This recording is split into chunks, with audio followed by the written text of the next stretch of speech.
Basically, every negotiation, you are involved with so many actors, like several actors. Each actor has its own position and interest in the negotiation. There are demands, yet you have a responsibility to serve the people in need as a result of this negotiation.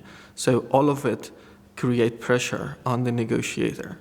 Negotiating under pressure often arises in environments where there is a lot of complex actors or complexity of actors, and there is high stakes when it comes to unpredictability in both the environment, the actors that you're engaging with, and also the context.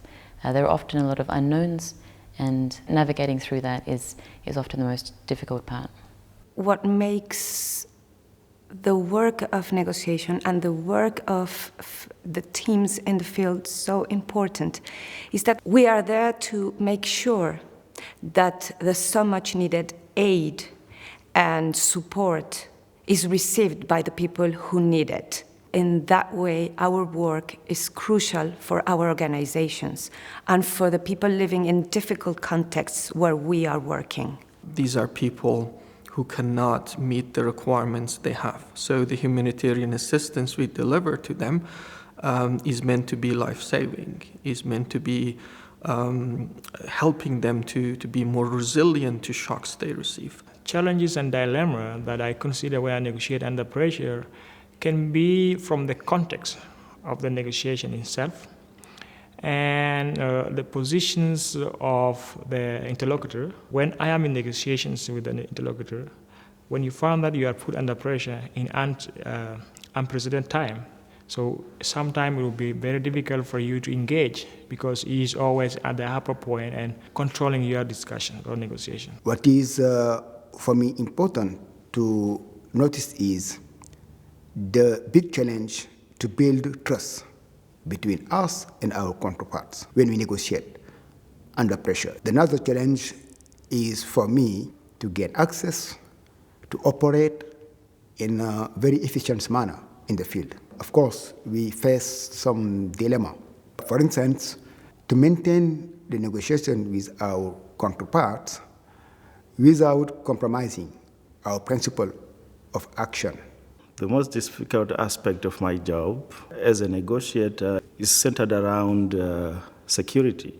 What makes it more challenging is the fact that there's a lot of uncertainty. Then comes the issue of trying to deal with the culture, language issues surrounding negotiation. Sometimes you really have to work hard in order to convey the message through translations, which is not very easy. Some information is lost along the way. It keeps me on my toes, but I love it. I love the challenge. As long as we finally manage to save lives, we remain committed to supporting the needs. This particular retreat we are in right now has been very much focused on giving us tools or sharing with us tools for the important aspect of taking care of ourselves, of dealing with pressure, of dealing with complex situations. The methodology, the approach. I really appreciate the fact to give the opportunity to practitioners, humanitarian practitioners, coming from different horizons, different organizations, to share peer-to-peer, to share the experience, the success, the failure. I find this methodology very, very useful. These tools are important for us to take away from this retreat, not just for ourselves, but in fact, more importantly, for our team. As a negotiator, you're always part of a team, and that team, the health of that team, mentally and physically, is just as important as the outcome.